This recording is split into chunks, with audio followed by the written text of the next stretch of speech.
It's getting to be that time. So how's it going, guys? I'm gonna do a walkthrough on my hunting kayak. Show you how I got all this set up, and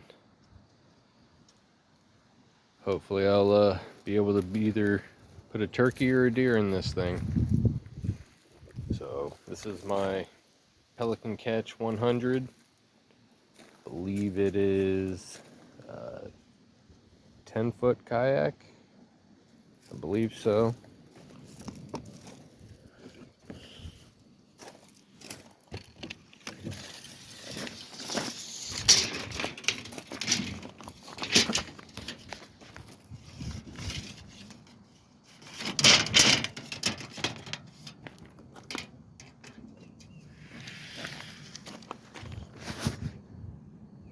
Yep, a 10-footer.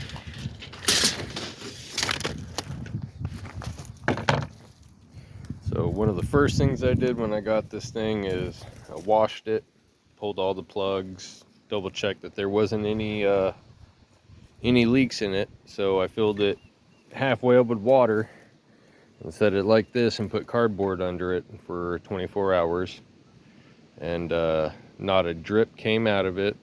So stood it up, drained all the water out of it, and yeah, that was the very first thing I did. Wanted to make sure this thing held, you know, wasn't gonna sink me. But so I drug this thing in the house and I started to install these little LED, they're marine LED lights.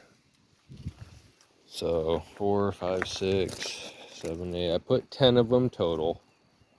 So you got 4 back here, 1 on each side, and everything is ran up to this toggle switch. So we got the cabin lights, which are these interior ones. Then we got the running lights, which is our navigation lights. So, and I just need to put them on the rear end too, just so I can have this thing legal and registered. And then I got the spotlight, and that's for these two up here. And yeah, for the most part, everything works. I like it a lot. So yep, all that works. We got a USB charger in here, and then a cigarette port, and that's for the fish finder. So, and I still need to order it, but Yak Attack makes these. It's for their track mount system. Pretty much like a fish finder. It's an adjustable fishing pole. It looks like one of their rod holders that sit in their track, but then it has like a 4-inch by 9-inch flat surface with already pre-drilled holes for different brands of fish finders, and it makes it a universal mount for them. So still need to get one of those, and that'll replace my bow and rifle mounts, you know, whenever I'm fishing. But in that, I'm thinking about ordering 2 of those, and then putting that on my speed control box and mounting that right here, or possibly even just removing these handles and putting it right here, so I can have everything, you know, because right here I'll have to turn to adjust this, and I mean, it's not bad, but could be in a better location. But it works, everything. So this is my speed control box. So this has a PWM motor in it. You can see I took, when I drilled, put these rubber grommets in there. I mean, everything is watertight. So we have a forward and a reverse switch, and keeping it centered is the off position. So this was purchased off of Amazon, the switch and the PWM controller. The box I got at Lowe's is just a exterior waterproof junction box. Ordered the T-bracket bolts from Amazon. Then we keep coming back. I believe these are AES connections. So, and these are used for marine applications. So that's what I got hooked up to this. These connections are spliced, and I looped into the connections for the PWM controller, and then it comes over here to my Newport battery box. So in this thing, obviously battery connections are right there, but then on the inside it has its own separate connections. So I mean, this is the smart battery. I mean, that has a USB charger on the side. It has a low battery light indicator on it. It actually tells you if it's full, low. It tells you your whole battery range. Another cigarette port. And then, so I added this little hole access. So this is the one that has a net in it. So, and I can still pop that out, gain access to all this hardware underneath. That's part of the reason why I did that. So, because underneath all these connections, there's more metal, so we're not relying just on the plastic of the kayak itself. We got a 4-inch by 1-inch. It's about a 1/8 inch thick piece of steel, and it has it going through there. Additional washers, bolt, all stainless steel hardware. But this track, you can buy this at Home Depot, Lowe's. This is generally used for hanging like grid ceiling, like schools, hospitals, offices, shit like that. This transom mount, and you can see that I put this bracket back here as well to level everything out. Bolted that in as well. So this transom mount is a Newport brand as well, specifically intended for kayaks. The only thing that you got to figure out is how to fabricate it to mount it up, which, I mean, it's not too hard. It came with these plastic spacer plates. I mean, I could have used a 2x4, but water resistant. I mean, the longevity, the lifespan of this, it's gonna last. And then we got the Minn Kota 33 pound, I believe it is. Yeah, I mean, I can upgrade later to the 70 pound or much more. But so what I did, and I can double check this wherever I placed that damn tape. So I ended up cutting the shaft, which isn't really too hard. Taking apart the whole head unit, exposing the wires, all of that. I mean, there's a lot you can get rid of and a lot that you don't need.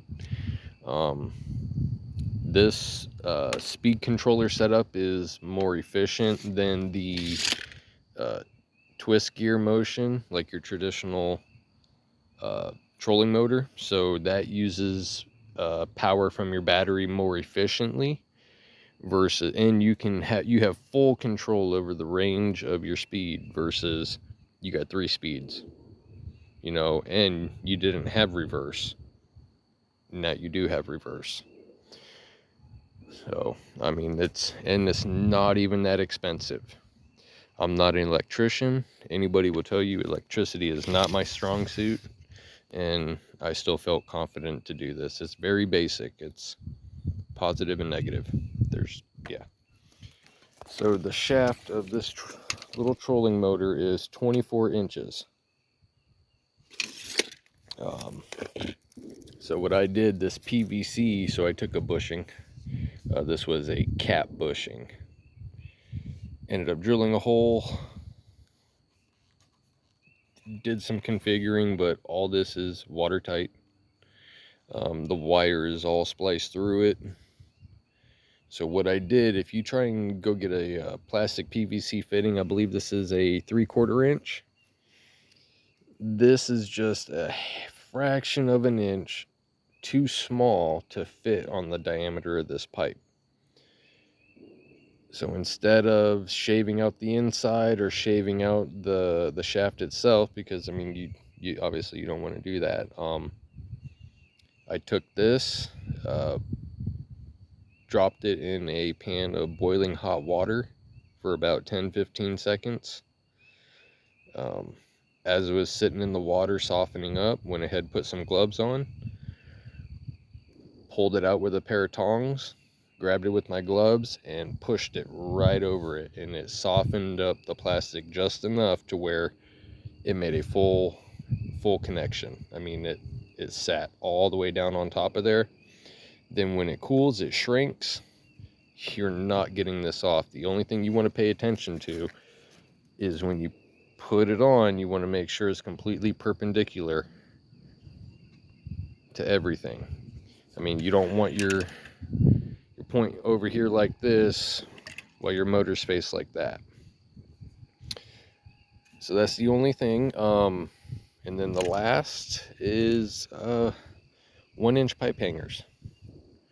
So you can get these off of Amazon. 1-inch pipe hangers, I believe they are a 8mm or 3/8. I'm sorry. So that's it. Eye bolts, leash clips. I mean, whatever you want to call these. And I'm just either going to use a 1,000-pound paracord. You know, the 1,000-pound rated paracord. I mean, that stuff. You let her am steel, 1/8 inch, and that'll be hooked up to my foot pedal. And I got those taken off right now. I got to cut the tab on them so they'll just be able to free ride. If not, you got to like lift them out, push forward, because there's a little plastic tab that catches in each one of these grooves. So I just got to cut off that little tail on the pedal so these can free float. Center them up. Attach them from a drop pin system. Put a bunch of clips up and down it. Keep the steering cable right inside here,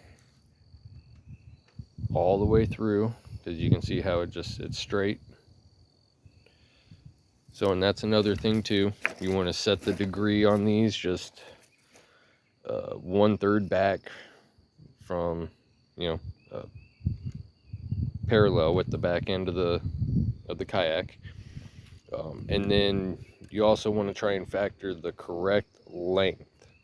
You can get these eye loop bolts in 3-inch, you can get them in 4-inch, 5-inch, and these ended up being 7-inch, which is perfect. And it's a long enough length to where it meets perfectly with the inside edge of the kayak. Less resistance, it's a straight path to the foot pedal. You see people putting a eye loop here in the center, and you can do that. That's all fine. I'm not saying anything bad against it, but they do that so they could have more of a turn radius. I don't need that because these are back set. Also, what I plan to do when I go to Walmart, getting a cheap cutting board, the plastic, the plastic kind, the thick, probably about a 1/4 inch, 1/2 inch thick. And I want to put a small little rudder right here. Just drill a couple holes and zip tie it around it. So it'll give me a better turning control. Other than that, I believe that's it. I believe I've covered everything. So I got some new foam that I gotta end up putting in here. I'm just trying to figure out how a way I could tackle it, because all of this is gonna get the foam where all the center is gonna be my drain ports. So I'm not gonna put any of that foam on these low spots. I'm gonna keep these on here, but still do my other foam around it. That way it's a pitch up, and then the water will drain from that level to this level and then hit these and go in there. But that way, come July and August, when I step on this thing, it's not going to be as hot. But yeah, that's pretty much it. I'm excited. I cannot wait to strap a whitetail on this thing. So, and that was the whole purpose of why I started this project. Oh man, I wish I could remember his name. He has a channel on YouTube, Southern, oh man, but he had a kayak. It took one video of watching him, and he inspired me to do this. Once I can remember his name, I'll make another video, give him a shout out. But yeah, once I got started, man, the customizing possibilities are endless. It's so fun. I mean, and it's specifically to you and your needs, you know. So, well, you guys, you have a good day. Oh, there's that clover plot, and it is full and it is green.